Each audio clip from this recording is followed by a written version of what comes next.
רובינסון. נקודה להשראה, נכון?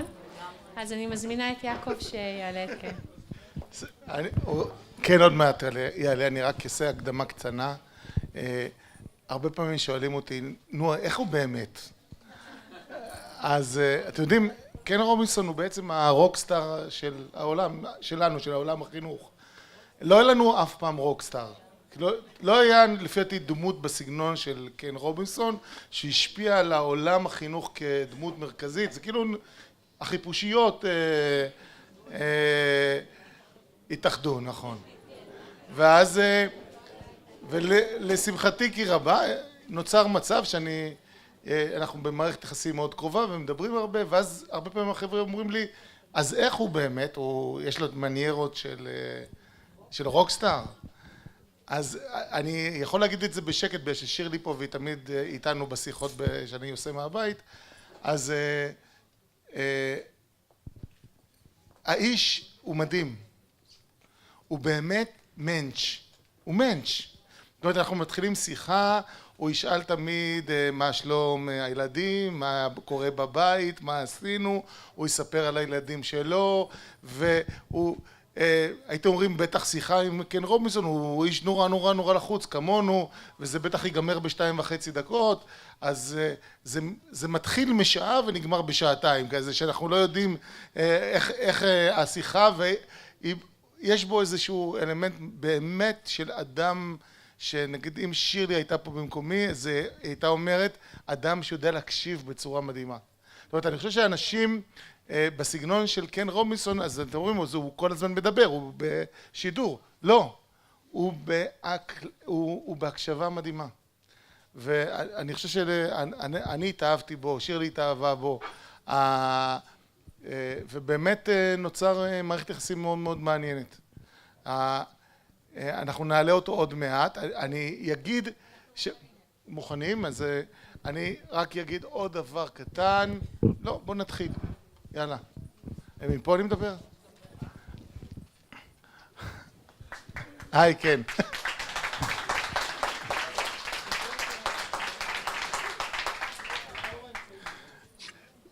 I can, no, I forgot. I want to again, I want to say hello, my good friend, Sir Ken Robinson. And it's a great, great, great, great honor to host you here in the conference of the Education Cities. And it's to us, to a lot of people here in the audience, we are more than 200 people here. I think it's like a dream to meet with you.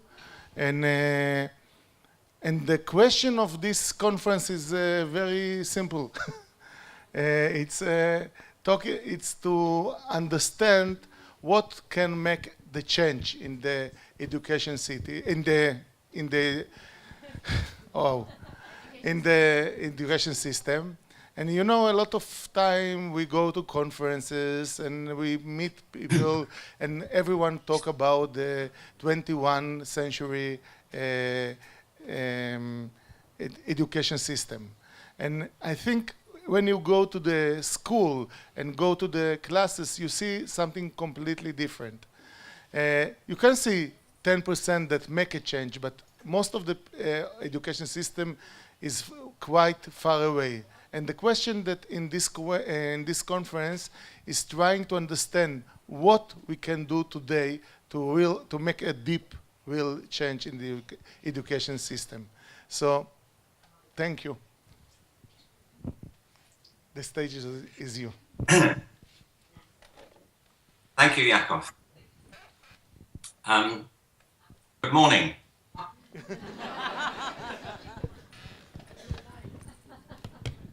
It's 9:20 a.m. here in California, so I had to get out of bed early to speak to you. So it is a great honor for you. I understand that. I'm not normal this time. I know that what I'm saying is being translated, so I was asked to speak in a way that would be kind to the translators. So I will do that. The thing is, I am from a very large family. And in my family, people speak very quickly, just so that they can be heard. So I'll do that. And also, the technical link isn't great, so the sound's breaking. Can you hear me? Okay. Yeah? We hear you, yeah. Okay.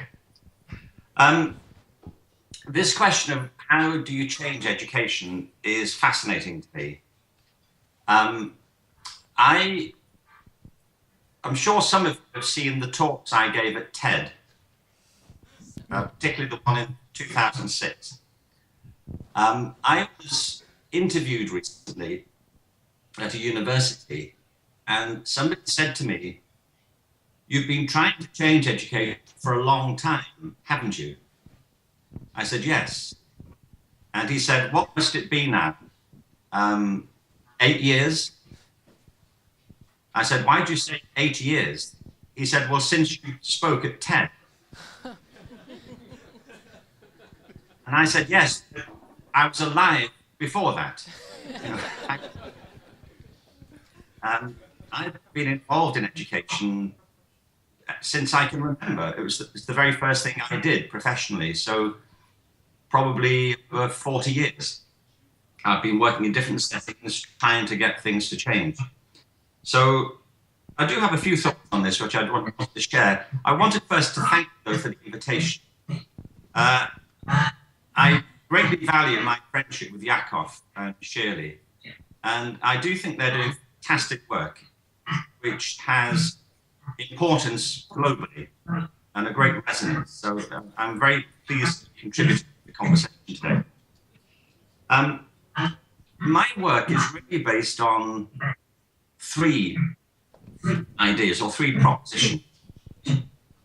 First one is that we are living collectively in times of evolution.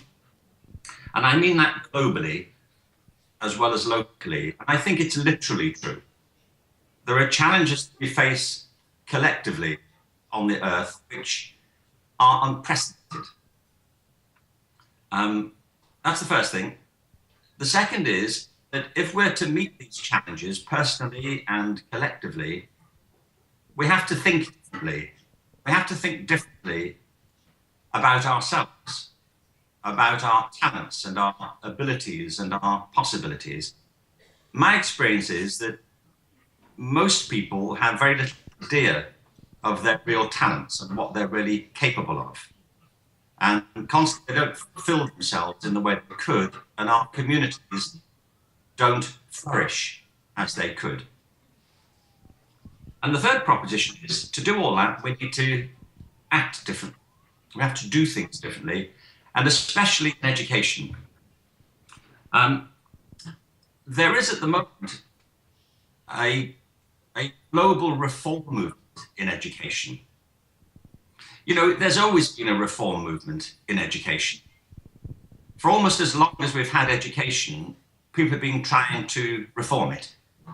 Right from the beginning, there have been conflicting ideas about how it should be done, different ideologies, what teachers are for, and so on. But there's something different going on now, and there has been for the past 20 years. There's a movement which governments are involved in, which has a lot of common features. The first is it's global. Every country on the planet is trying to fix education for reasons I'm going to come to. But it's how they're trying to fix it that's interesting to me. They're doing it in several ways. One of them is that education is becoming more controlled from the top. Governments are trying to take control of education. It's like they feel they can't trust educators, so they'd better tell them what to do. You see this in Europe, in the Middle East, in America, and everywhere, with a very few exceptions. It's about command and control. Which I always find amusing in a way, because most of the people trying to control education in government have never worked in a school. don't know what's really involved in doing it. And I always feel, unless they're prepared to go and teach all the children themselves, they should probably trust the people who are doing it to do it properly. But there's a control element. The second is that the global movement is based on standardization. So there's a big pressure to conform to certain expectations. And these have been compounded by PISA league tables coming out of OECD, where governments or countries are compared with each other competitively on a rank. It's become like a beauty contest, you know, in education. Actually, what it's really like is the Eurovision Song Contest. Isn't it?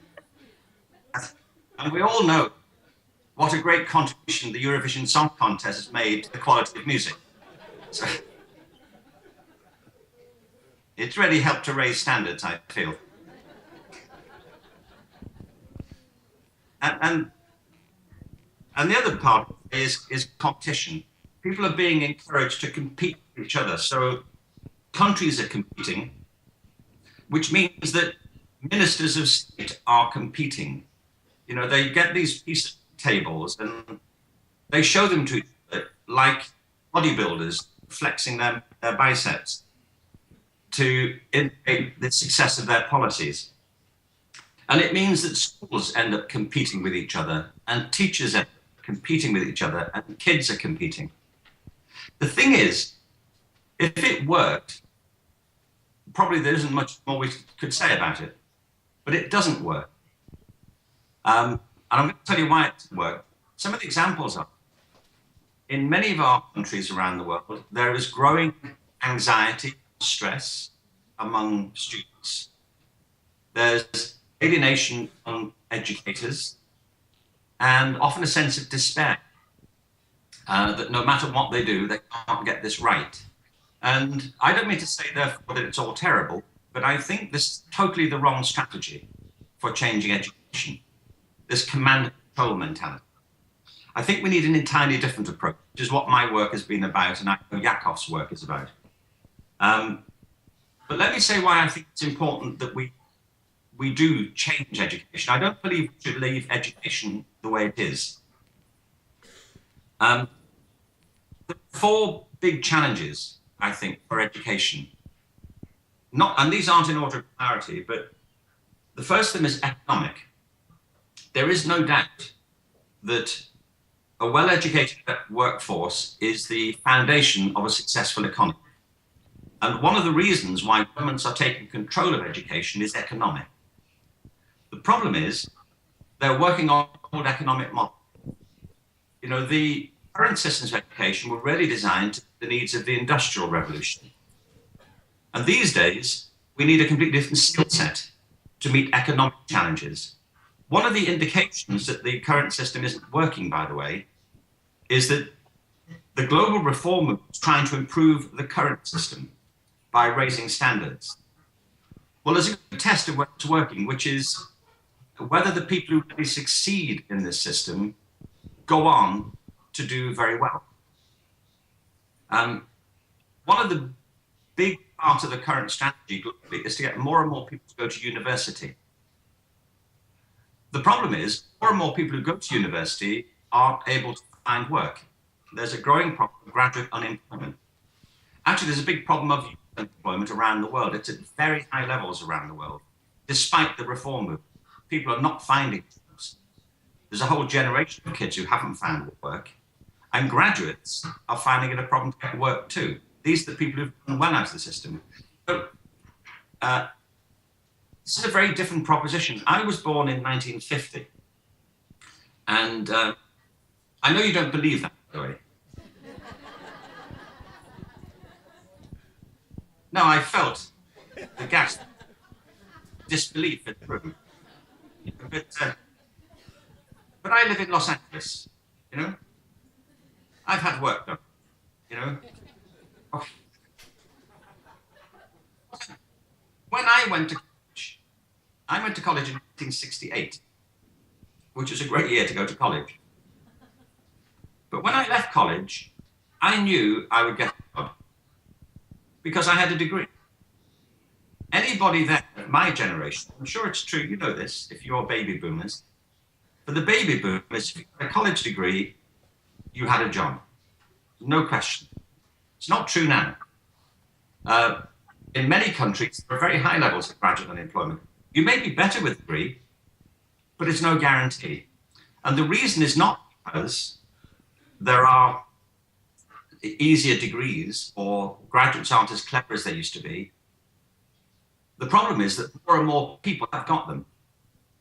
There are two reasons. One is the population of the world has doubled in the past 30 years, so there are more and more young people going into university. And secondly, national policies are driving more people to university because of the growth of the knowledge economy. So the currency of a university has fallen. Now it's not a degree you need a master's degree or a PhD. There's actually a problem of unemployed PhD students who can't find work. So the idea that we can fix the future just by improving the old model is nonsensical. It won't work, and it actually isn't working. So it's a big economic challenge. There's a big social challenge. Too many of kids, particularly I would say in the United States, are disaffected and alienated from education. They find it's not relevant to them. They find it doesn't energize them or engage them. There's a big cultural problem. Many of the challenges we face around the world are cultural. They're to do with very different ideologies coming into conflict. And on a small planet with 10 billion people, this is an explosive situation for us. Education has a role in terms of cultural understanding and tolerance. But the fundamental problem of education is personal. What I mean by that is that in the end, education is about people. It's a human process. And if it doesn't engage individuals, it doesn't work. People pull out of it or disengage from it. And it's the personal character of education that the global reform movement has misunderstood in this drive to competition and standardization. It's a false analysis and it's a misconceived solution. I believe the only way to really reform education and transform it, change it, is from the ground up and from the top down. Because it has to engage people, it has to address individual sensibilities and talents and abilities, and recognize that every student is different, every teacher is different. We all have our own talents, our motivations, our anxieties, our hopes and our fears. And if education doesn't work at the personal level, it will never work at the levels of cultural, social, and economic change. So the change has to come from the bottom up, which of course is what the democratic school movement is about. So how do we do it? I've been involved in a lot of different projects, it turns out. The very first project I was involved in was when I was in my 20s, a school reform project. And it was about the teaching of the arts in schools, teaching of theatre. It was a small project. And our model was that we conducted research in schools across England. We were trying to see how to improve the teaching of theatre in schools. There's a longer, we could talk about it later maybe, but that was what we're trying to do. We did a lot of research in schools. We worked with teachers. We ran workshops. And then the three of us who were funded to run the project wrote a book about it all. It's a very good book, by the way. And it was called Learning Drama. And then we published the book with recommendations. And then we ran training courses. It was okay. It was a good project. But I don't think it changed the world. And the reason was, it was based on the idea that if you do research, make recommendations, then disseminate, tell people what to do, they will do that. Actually, they don't do it. Books go on shelves, reports go on shelves. If they don't help people solve their day-to-day problems, nothing much happens. Interesting project, but not much happened. A few years later, I was asked to design a national project to improve the teaching of the arts across the United Kingdom in schools. And I designed it completely differently. Instead of having a small team making recommendations, we involved a whole collective of schools across the whole country in the school districts. We got them to identify change agents in every school. We formed collaborative groups, and we got each school to plan its own project that would address the problems they were actually facing every day and look at solutions to solve them. And we worked together as a network to help and support each other. That project was much more powerful, much more effective, and its effects are still being felt nearly 25 years later. Because it was about people solving the actual challenges that preoccupy them every day and working collaboratively and not taking instructions from somebody else. I was asked to work in Northern Ireland as part of the peace process and did a whole project called Unlocking Creativity, which is similarly collaborative. I was telling Yakov I've currently been involved in a project in the state of Oklahoma. Oklahoma wants to become the state of creativity. And we have a very interesting project happening across the entire state just now. Well, what it comes to is this. I think that real change happens from the ground up. And are you okay, Yakov? 1 minute, we have it. The technical man say that you need to talk maybe slowly, but I don't know if it's possible, but it's okay. It's not possible. Okay, it's not possible. She will have to translate more quickly. Okay. Okay, I will slow down. How slow? How long have we... Okay. Do you want me to start again?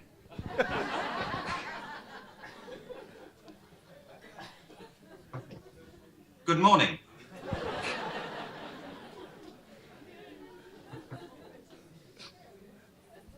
So, I think that we have to reverse the model. You see, the command and control model is based on the origins of education, of public education, mass education in the Industrial Revolution.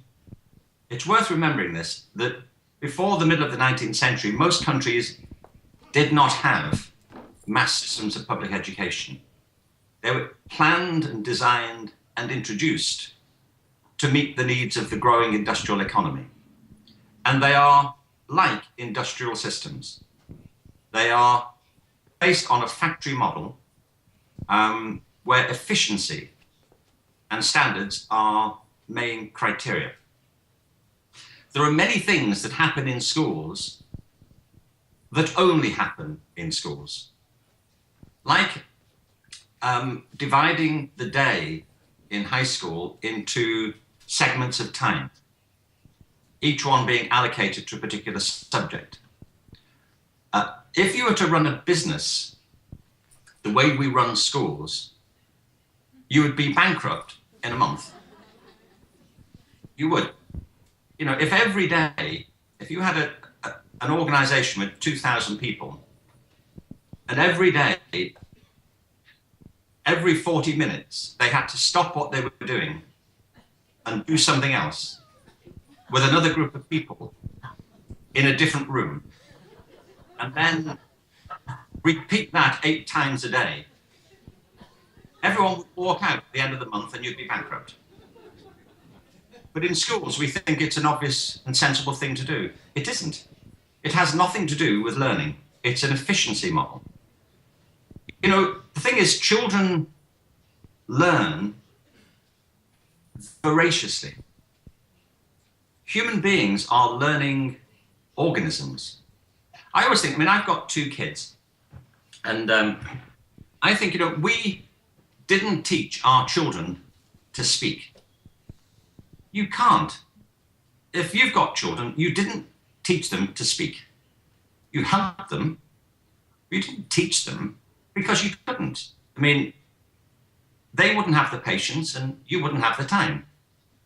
You know, it's not like your kid reaches the age of 2 or 3 and you say, listen, no, we need to speak, you know.